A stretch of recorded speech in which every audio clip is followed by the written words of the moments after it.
Hey guys, welcome to my channel. So today I was going to give you guys an update on how I'm going, and also I did make a video last week, but then the quality was so shit. Like, I did it when I was driving and I didn't realize that like the camera was so zoomed in that you couldn't see. And also I just decided to refilm it, or this part again anyway. But I actually was going to Para because I was getting laser done. Now this was my second session that I was attending. The first one that I did was in January, sorry, around the 2nd, and then I had to book in the second appointment, which she scheduled for February the 3rd, which was on a Saturday. So the experience was really amazing. The lady that did it for me was Maxine. I'd been looking for places that do laser for dark skin, and I just couldn't find. I know they do at Laser Clinic, but I haven't heard anyone that has gone there or has had, like, I guess, positive experiences or negative experiences. So I just didn't know. So a friend actually recommended me the place that I went at.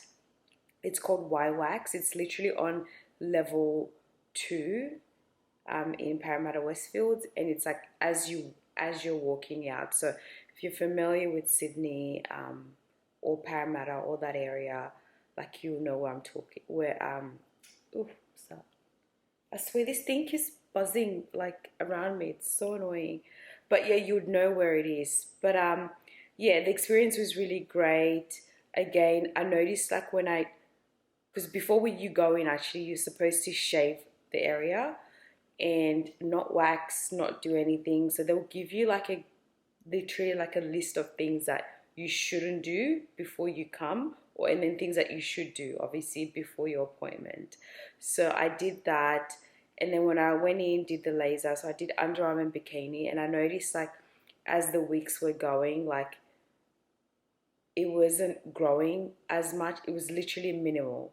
And then when I had to go for the second session, you have to obviously, like, shave the areas again, like, there wasn't much, like, it was very minimal. And then did the second session, and you'll notice, like, obviously when the hair grows, it's not going to grow as drastic, if you know what I mean. I'm excited. The sessions, she said there will be, I would need about 6 to 8 sessions. So I've done 2 sessions so far, and then the next one will be in March, and then the following after that will be the next month, and so on. So I'll keep you guys updated on that. But if you're definitely interested, I'll leave the details down below. Go check them out. And yeah, so also I wanted to give an update on how I'm going. So I was 15 weeks out. Right now I'm currently 14 weeks out. So I'll have a separate video for that. And I noticed I was on my cycle as well. I noticed that I didn't drop any weight. And usually around that time, I notice, like, I get very bloated. I just feel very heavy, and I literally just maintained.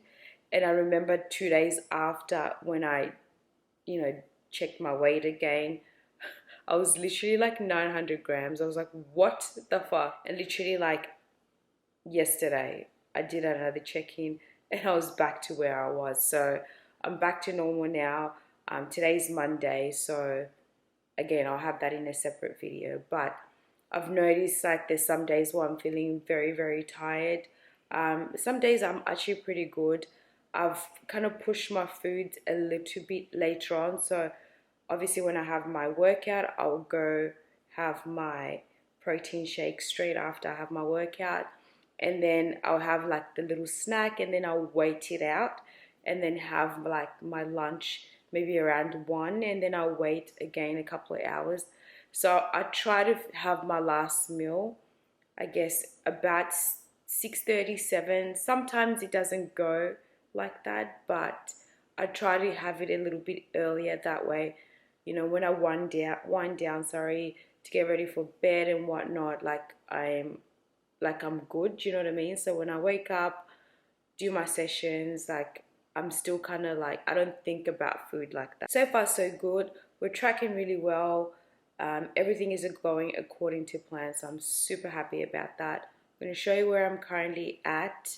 I do have as well some questions that most of you guys asked as well regarding I guess the bodybuilding prep, and a majority of you guys actually wanted to know how to grow legs. So I'm gonna do those questions now. I just thought I might kill two birds with one stone, guys, and just have it all in there. So I had to grab my phone, so I actually put this question up on Insta, so I had to go back through so I can go through the questions, but I'm going to answer a few of them because most of them are predominantly the same questions and you obviously get the same answers.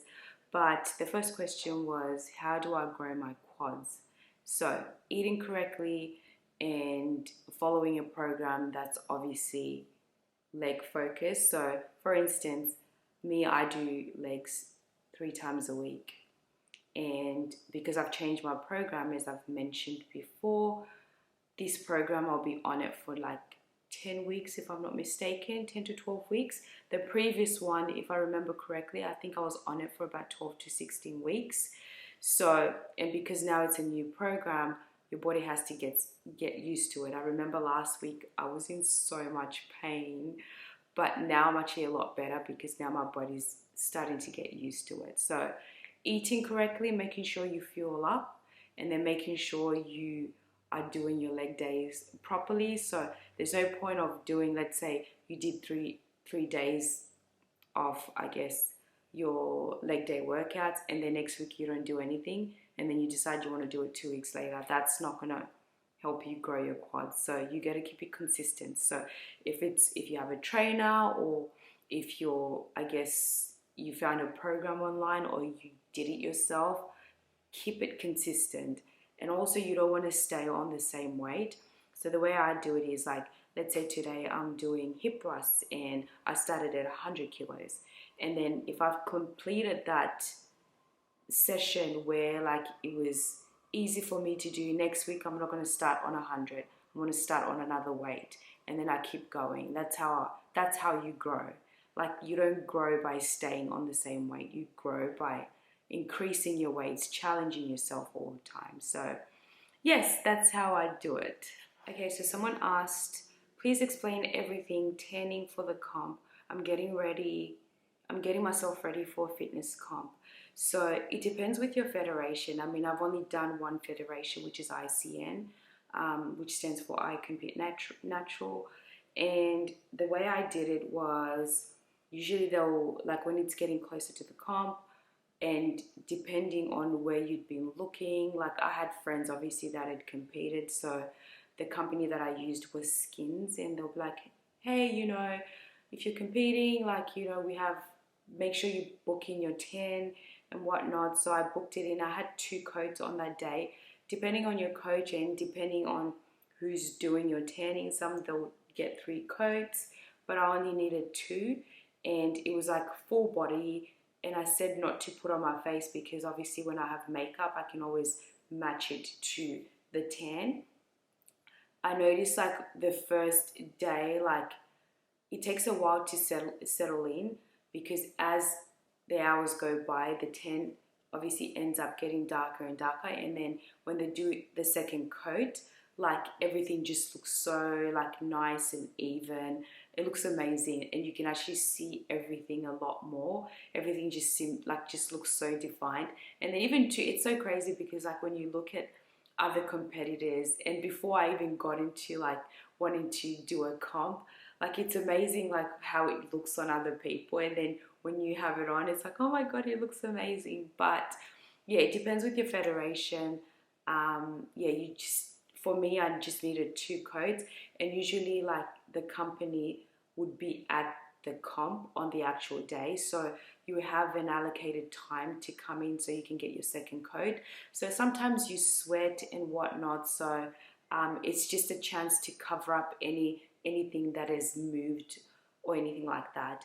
Now, I did my tan the day before the comp, so once you get your tan, you can't shower, you can't do anything. So you basically need to wait until the comp is done, and then you can have your shower. The good thing about when I had my comp is I actually did my tan like literally late in the afternoon. It would have been like around 5.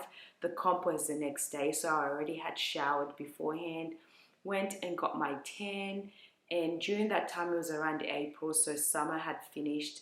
It was starting to get a little bit cooler, and then once you get your tan, you just have to put on one of their tanning suits, and you have to keep it on. So you can't put on any clothes, because if you put any clothes, if you sweat, the tan's gonna come off, and you try to like limit any of that stuff. And then obviously sometimes when you do go pee or go to the toilet, I haven't had that experience, but I know other people where like pee goes on, or they accidentally make, I don't know, they have an accident, I should say, and then that obviously needs to be touched up. There's some people that get it like 2 days beforehand, and then they have to get another one, and then on the actual day they get another one. So again, it's different with everyone. Sorry if I've missed this, but would love to hear how your fitness journey led you here and your bodybuilding goals. Now, if you have been following me for quite a while, or even just personally know of me or know me, like would know that I've always been into sports. Like in primary school, high school, like I loved sports. And I was always doing, different things, getting involved in things. And if you notice as well, I've done like F45, I've done CrossFit, I've done 75 hard, for any of you guys that have watched my 75 hard journey. And bodybuilding was always one of the things that I actually wanted to try.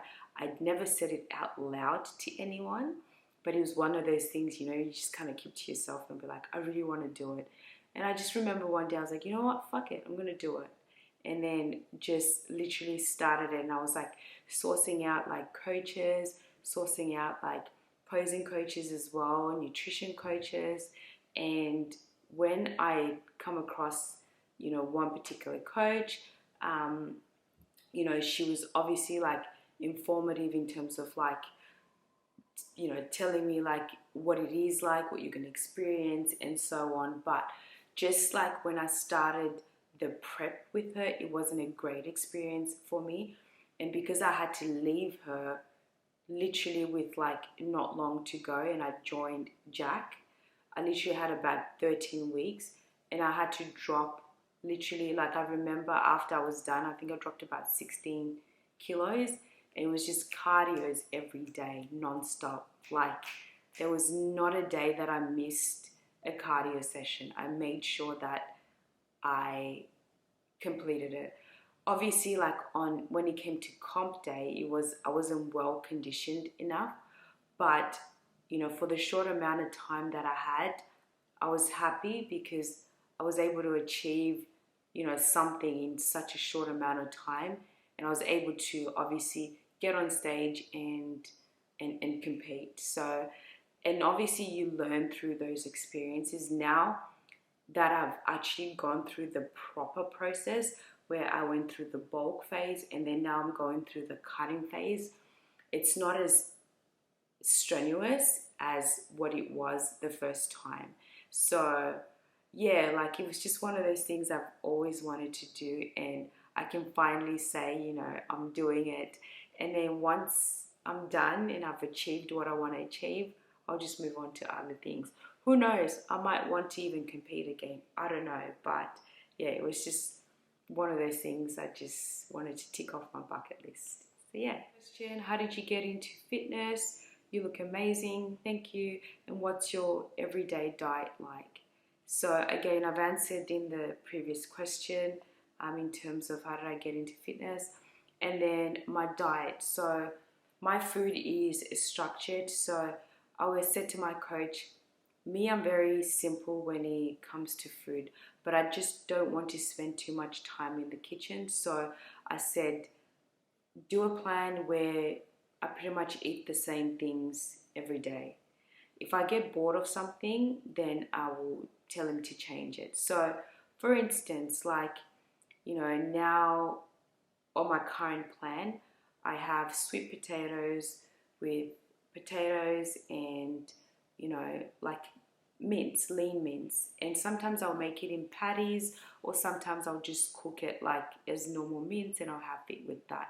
I change it up a little bit. Sometimes I'll have like the mince with the rice, because I also have rice with chicken. So I'll swap the two meats together if I get bored of having it with potatoes or having the other with rice. I do have cruskets with ham and cheese in there. I do have some blueberries as well. I have some oats with protein powder, peanut butter in there. So I change it up a little bit, to be honest. That's pretty much what my food consists of. Unless otherwise I get bored of something and I just want it changed, I just let him know and then he will change it. But that is pretty much what I'm eating.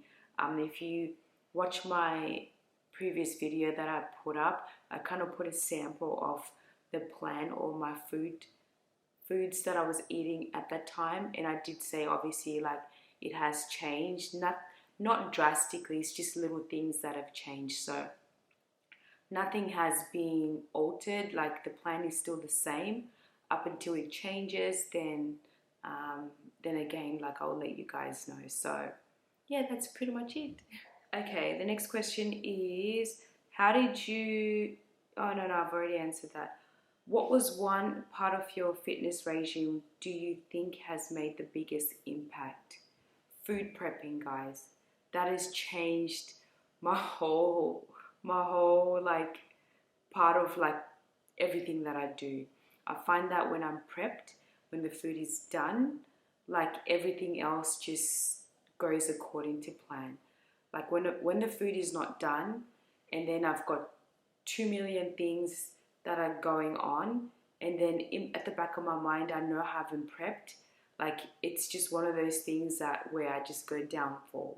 So yeah, my food prep is my thing that has kept me structured.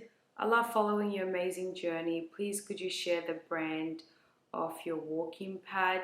So I bought a walking pad specifically for the days where I don't get my steps in, and the target that I obviously have to meet every day is 10,000. So I always go over 10,000, which is really good. But there's times, like let's say on a weekend, where I try to rest, and if I don't get the steps that I need for the day, then I usually just pull it out and then just walk on it. I'll put like a movie on, or I don't know, listen to music, and then I'll just basically walk until I get those steps done. And that's usually I do it on a Sunday the most. Saturday I do get all my steps in like pretty easy. There's some Sundays too where like I just accumulate them and I'm like, oh shit, I've already got them done.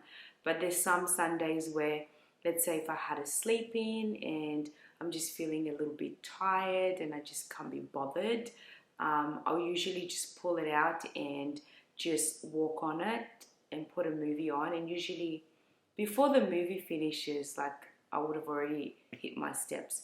And the one that I got is, I can't remember the brand. Oh, it's called Black Lord, and it goes up to level 9. So it's basically like a power walk when it's up to level 9. Like you're getting a good pace out of it. So yeah, I love it. And I bought it for like, how much was it? It was 230 something, but obviously shipping was like 80 bucks. So it was 300 bucks. I'm sure there's other ones that obviously a little bit less. But yeah, that's probably like the cheapest one. And look, they do a good job. So yeah, that's that. Those are the questions that I have for you today. My friend goes, how many centimeters is your ass? Bitch, I don't know. Okay. But yeah, that's pretty much it. Like most of them were just talking about legs, how I got into fitness, how to grow glutes. Again, like how to grow the lower body. They're all kind of tying together. As I said, you know, just keep it consistent, eat correctly, follow a a consistent plan where you're basically tracking yourself as you go and you get the results that you want. And also, like, oh sorry, there was one more here. How do I get rid of fat? So cardio, simple. When you're doing your weight sessions, do a cardio session in there, whether it's 20 minutes, whether it's 15 minutes, or whether you decide to do 15 minutes after every workout. It's going to get the job done. It's going to strip off that fat. That's pretty much literally what I'm doing, guys. There's no science to it. You just lift heavy. Want to get rid of the fat, just do your cardio. Simple as that. Straight after your workout, cardio. And I notice a lot of people that would ask me that question. It's like, yeah, but I don't like cardio. Well, if you don't like cardio, then you're not going to get the results that you want. Like, it's as simple as that. I mean, there's some people that just do weights and they're fine. Some people that need a combination of both. Like, everyone's different. But I know personally, like, I've got to do my cardio if I need to get the body that I desire. So yes, that's pretty much it, guys. Thank you so much for watching, and I'll catch you guys in my next video. Bye.